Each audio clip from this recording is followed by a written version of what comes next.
પૂરપાટ ઝડપે આવતા ટ્રેક્ટરે two wheel ગાડીને અડફેટે લેતા ટુ વ્હીલ ગાડીમાં ભારે નુકસાન।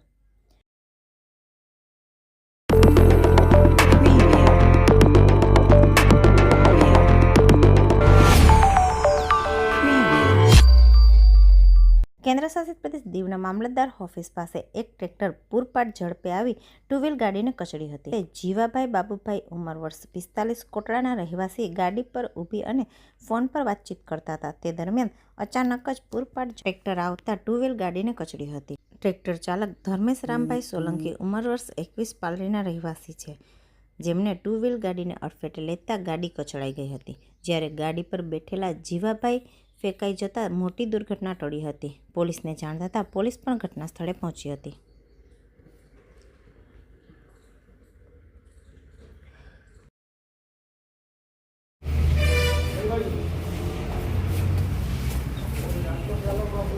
किधर